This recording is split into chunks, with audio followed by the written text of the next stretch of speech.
Eu queria voltar um pouquinho na questão do Plano Nacional de Educação, que eu acho que eu poderia contribuir um pouquinho, porque eu participei presencialmente de todas essas fases, desde a CONAI, que foi quando gerou esse documento de referência que a Bianca leu, né, essas palavras, e tem muito mais, por exemplo, as palavras que falam sobre sustentabilidade, aquecimento global e não sei o quê, deram mais de 200 vezes também, né? E ciências acho que tem 2 ou 3 vezes, geografia acho que não tem nenhuma.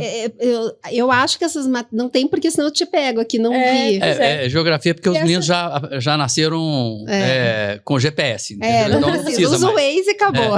Mas esse primeiro projeto, ele previa, por exemplo, a extinção das escolas confessionais, a extinção das escolas cívico-militares, a obrigatoriedade do ensino a partir do 0 ano. A obrigatoriedade do ensino a partir de 0 anos de idade, nem a amamentação eles estão dispostos a tirar o filho do pai. Gente. E a escola em período integral. Então, assim, e aí às vezes aqui a gente tem condição, acredito que seja essa a situação, assim, os nossos filhos estudam em escolas particulares e que é um outro cenário.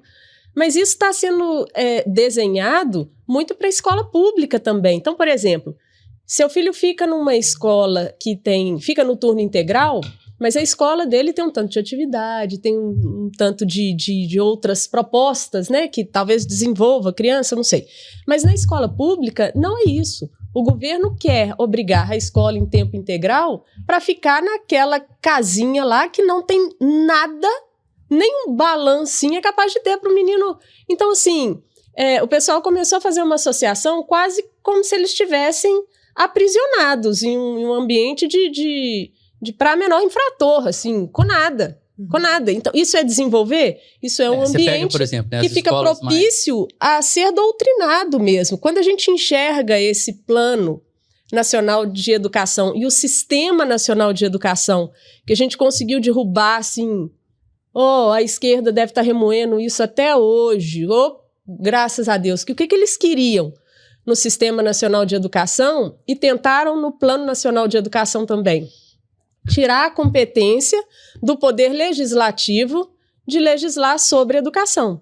Eles queriam passar para a mão de 15 pessoas inicialmente, depois passaram para 18 pessoas do Executivo, que seriam nomeados essas 15, 18 pessoas... Sim. Que na ponta é todo mundo sindicalista. Essas 15 ou 18 pessoas que depois virou no PNE, eles tentaram no PNE com 18 pessoas, que definiriam a educação do país.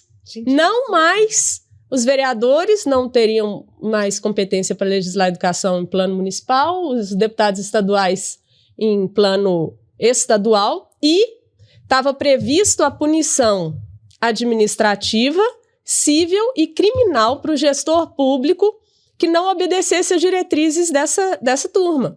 Então, assim, o prefeito, por exemplo, a turma ia definir uma diretriz linguagem neutra, se me der esse exemplo.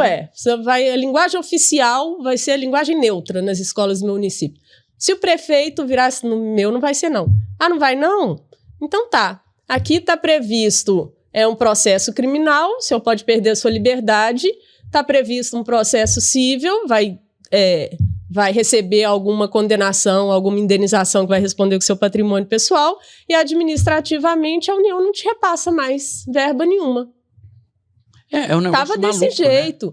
Então, assim, no SNE, a gente conseguiu, nós fizemos reuniões presenciais com o relator, que foi o Rafael Brito, a Cris Tonieto intermediou muito, ela foi muito guerreira nesse Plano Nacional de Educação e Sistema Nacional de Educação, para que não houvesse a obrigatoriedade dessas comissões, que seriam compostas por essas 15 e depois 18 pessoas, em relação às diretrizes, que o SNE continuasse, como já existe desde 2009, como um sistema consultivo. E aí, na prática, o que é? Uma turma que recebe uma bolada de dinheiro do MEC, que faz turismo no planeta inteiro e mais nada. Então, pelo menos esse risco a gente deixou de ter. Porque olha o que tinha de controle social atrás disso. Eles queriam... Isso foi o eixo que eu participei na CONAI em Brasília, que eu assisti. Eles queriam colocar um conselho de educação em cada bairro para que os conselheiros de educação visitassem todas as escolas e relatassem isso para essa comissão. Então, a comissão saberia se o gestor escolar estava atendendo a todas as diretrizes, se o município estaria atendendo a todas as diretrizes, se o governo do estado estava atendendo a todas as diretrizes. Isso é quase o paramilitar na Venezuela, né? Isso. Mas isso... Não tem médico, não tem nada, mas o conselho de educação em cada bairro ia ter, né? É porque as pessoas não tomam conhecimento do que está acontecendo, porque ficou isso aqui para ser aprovado. A gente conseguiu fazer o Rafael Brito, que era o relator, voltar atrás na última reunião, uma semana antes desse plano, desse Sistema Nacional de Educação ser votado. Isso Isso foi em setembro. E essa ideia... Isso deve ter dado muita força para as mudanças no texto do PNE também, né?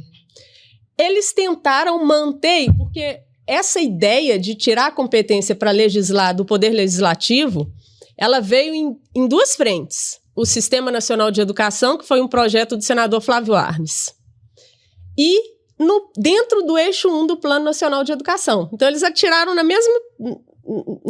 em duas frentes diferentes, com esse mesmo propósito, que 15 ou 18 pessoas definissem, essas que na ponta são sindicalistas, definissem a educação do país. E aí, no SNE, graças a Deus... acabou por enquanto. Continuou sendo um sistema consultivo. E no PNE, a gente já estava de olho, uma turma continuou em cima lá para que fosse retirado também. Por fim, foi retirado, foi uma emenda até que nós fizemos da Confenapaz, distribuímos para todos os membros do PL, que era... A Confenapaz é uma confederação? A Confenapaz é a Confederação Nacional de Associações de Pais de Alunos. É uma associação que existe desde 1987. Ela funcionou durante um tempo, depois ficou meio em stand-by, e há uns 4 anos atrás ressuscitou, e agora a gente está numa gestão nova, que o doutor João Alberto é o presidente, e eu sou a vice-presidente. O estatuto da Confenapaz, ela fala sobre a atuação na melhor educação no espectro que vai de Congresso Nacional à denúncia de bullying, de doutrinação na ponta da escola, do caixa-prego lá do... Então, por isso que a gente está tentando distribuir, assim, para que a Confenapaz faça presente em todos os estados e tal, porque a atuação é mesmo de receber essas denúncias, de ocupar os espaços nos conselhos, Conselho de Educação, Conselho de Merenda Escolar, Conselho do Fundeb, Conselho de Cultura, a nível municipal, estadual e nacional. No nacional, nós temos 2 cadeiras que a Confenapaz indicou, uma no CNE e outra no FNE. Então, assim, nós fizemos projetos de lei, por exemplo, que está em tramitação na relatoria do Felipe Barros. Eu conheci o Felipe Barros, ele é um excelente parlamentar.